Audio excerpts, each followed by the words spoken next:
আসসালামু আলাইকুম বন্ধুরা, আজকে আলোচনা করব আমাদের মহাজাগতিক কিউরেটরের পাঠ পরিচিতি নিয়ে। আমরা জানি মহাজাগতিক কিউরেটর এটি কিন্তু একটি ছোট গল্প এবং বৈজ্ঞানিক কল্পকাহিনী বা সায়েন্টিফিক ফিকশন ধরনের একটি গল্প। এর মধ্যে আমরা দুজন কিউরেটরকে দেখতে পাই যারা আমাদের এই পৃথিবীতে আসে এবং পৃথিবীতে আসে আমাদের মধ্যে থেকে যে সবচেয়ে বুদ্ধিমান প্রাণী আছে এই বুদ্ধিমান প্রাণী হিসেবে কিন্তু পিঁপড়াকে তারা তাদের মহাজগতে নিয়ে যায়।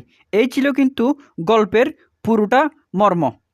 তাহলে আমরা এর পাঠ পরিচিতি নিয়ে জানি, আরও কী কী কোথায় থেকে নেওয়া হয়েছে এবং কি কি বর্ণনা করা হয়েছে এগুলো পড়ার চেষ্টা করি। তাহলে জলজ গ্রন্থের অন্তর্গত আমরা জানি এটি লিখেছেন আমাদের জাফর ইকবাল, মোহাম্মদ জাফর ইকবাল লিখেছেন। এটি নেওয়া হয়েছে জলজ গ্রন্থ থেকে, তার যে একটি জলজ গ্রন্থ আছে ওই জলজ গ্রন্থ থেকে নেওয়া হয়েছে। এবং মহাজাগতিক কিউরেটর গল্পটি জাফর ইকবালের সায়েন্স ফিকশন তৃতীয় খণ্ড থেকে গৃহীত হয়েছে। এটি কিন্তু তার জলজ গ্রন্থের অন্তর্ভুক্ত, ঠিক আছে। কিন্তু আমাদের এই বইয়ে নেওয়া হয়েছে কোথা থেকে? আমাদের এই বইয়ে নেওয়া হয়েছে তার যে জাফর ইকবালের যে সায়েন্স ফিকশন সমগ্র আছে এর তৃতীয় খণ্ড থেকে নেওয়া হয়েছে। আমাদের জাফর ইকবালের যে সায়েন্স ফিকশন আছে ওই সায়েন্স ফিকশনের তৃতীয় খণ্ড থেকে কিন্তু নেওয়া হয়েছে। এখানে কিন্তু দুটো প্রশ্ন আছে, একটা হচ্ছে কোন গ্রন্থ থেকে মহাজাগতিক কিউরেটর নেওয়া হয়েছে, সেটা হচ্ছে জলজ, এটি কিন্তু জাহাঙ্গীরনগর ইউনিভার্সিটির একটি প্রশ্ন। তারপর হচ্ছে আরেকটি প্রশ্ন হচ্ছে ঠিক জাহাঙ্গীরনগর ইউনিভার্সিটির প্রশ্ন, কোন খণ্ড থেকে সায়েন্স ফিকশন সমগ্র কোন খণ্ড থেকে এটি নেওয়া হয়েছে, সেটি হচ্ছে তৃতীয় খণ্ড থেকে কিন্তু এটি নেওয়া হয়েছে। এবং এই সায়েন্স ফিকশন সমগ্র কিন্তু 2002 সালে প্রকাশিত হয়, এটা মনে রাখবে। এবার হচ্ছে এর মধ্যে কী কী আলোচনা করা হয়েছে সেগুলো বলবে।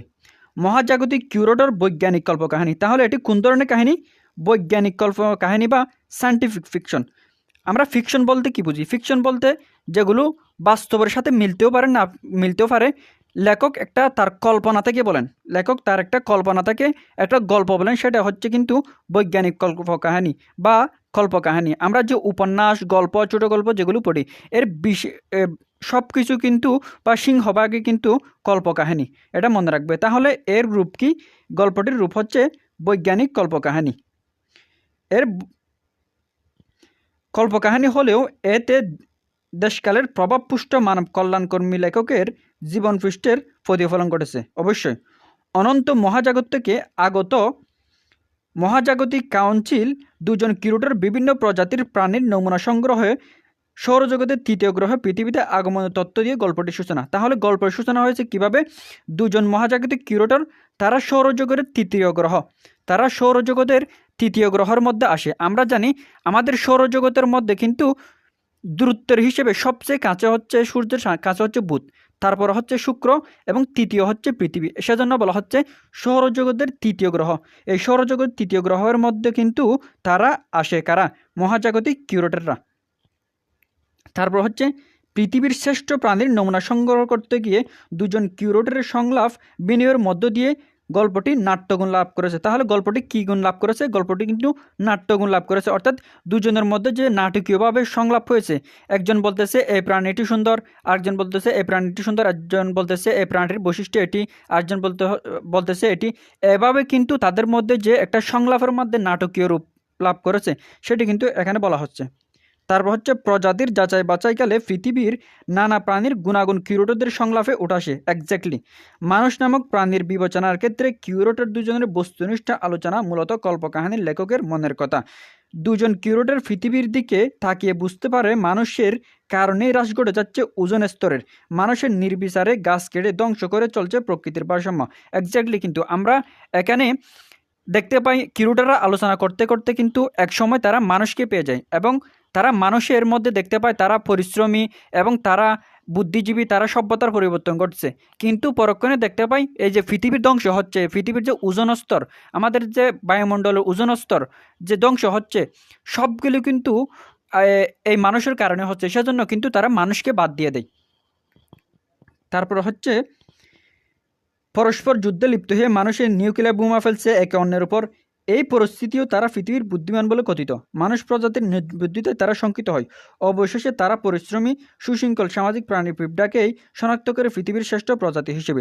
অবশ্যই তারা কিন্তু এই মানুষের মধ্যে যে খারাপ গুণ, তাদের মধ্যে ভালো গুণ থাকলেও কিন্তু তারা তাদের এই গুণগুলোকে অপব্যবহার করছে, তারা সভ্যতাকে নষ্ট করছে, পরিবেশ দূষণ করছে, তারা হানাহানি করছে, মারামারি করছে।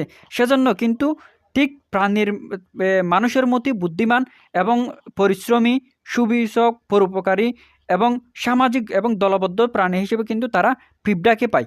এর মাধ্যমে কিন্তু তিনি আমাদের মানব জগৎকে এবং তাদের কর্মকলাপকে কিন্তু পিঁপড়ার মাধ্যমে, একটি ছোট প্রাণীর মাধ্যমে ব্যঙ্গাত্মকভাবে তিনি তুলে ধরেন। এবং এই মহাজাগতিক কিউরেটররা কিন্তু এই বুদ্ধিমান প্রাণী হিসেবে শেষমেশ এই পিঁপড়াকে নিয়ে যায়। তারপর হচ্ছে ডাইনোসরের যুগ থেকে এখনও বেঁচে থাকা সুবিবেচক ও পরোপকারী পিঁপড়াকে তারা পৃথিবীর গুরুত্বপূর্ণ প্রাণী হিসেবে সংগ্রহ করে নিয়ে যায়। কল্পকাহিনী রসের সঙ্গে সমাজ ও পরিবেশ ও সম্পর্কে সচেতন লেখকের তীব্র শ্লেষ ও পরিহাসের মিশ্রণ গল্পটিকে বিশিষ্ট করে তুলেছে। এখানে শ্লেষ অর্থ হচ্ছে উপহাস, শ্লেষ অর্থ হচ্ছে উপহাস বা পরিহাস, শ্রেষ্ঠ অর্থ হচ্ছে উপহাস বা পরিহাস। অর্থাৎ বলতে চাচ্ছেন লেখক কিন্তু এখানে মানব জাতিকে অশ্রেষ্ঠ বা মানব জাতিকে কী করেছেন, যে একটা উপহাস করেন সেটা নয়, বরঞ্চ মানব জাতি যে খারাপ কর্মগুলো করে তাদের বুদ্ধি দিয়ে যে তারা তাদের বুদ্ধি কিন্তু তারা অনেক কাজে লাগাতে পারতো, কিন্তু তারা যে তাদের বুদ্ধিগুলো অপব্যবহার করছে, তারা যে সভ্যতাকে ধ্বংস করছে, বিভিন্ন বায়ু দূষণ করছে, ওজোন স্তর ধ্বংস করছে, সেগুলোকে কিন্তু তিনি কী করেছেন, সমালোচনা করেছেন এবং পরিহাসের মাধ্যমে গল্পটিকে তিনি কী করেছেন, বস্তুনিষ্ঠ হিসেবে গড়ে তুলেছেন। তার মূল মর্ম এই নয় যে মানুষকে কী করা, উপহাস করা, বরং মানুষ যে অপকর্মগুলো করে সেগুলোকেই উপহাস করা কিন্তু তার উদ্দেশ্য ছিল। তাহলে এই ছিল আমাদের মহাজাগতিক কিউরেটরের সম্পূর্ণ আলোচনা, মহাজাগতিক কিউরেটরের পাঠ পরিচিতি। যদি আমি সারমর্ম বলি তাহলে মহাজাগতিক কিউরেটর নেওয়া হয়েছে জলজ গ্রন্থ থেকে, জাফর ইকবালের জলজ গ্রন্থ থেকে। এটি একটি সায়েন্স ফিকশন গল্প।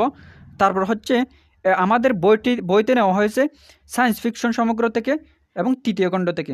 তারপরে এটি হচ্ছে একটি বৈজ্ঞানিক কল্পকাহিনী এবং এটির মধ্যে কিউরেটরের যে সংলাপ, এর মাধ্যমে নাট্যগুণ প্রকাশ পেয়েছে এবং তারা কিন্তু শ্রেষ্ঠ বুদ্ধিমান প্রাণী হিসেবে শেষমেশ পিঁপড়াকে নিয়ে যায়।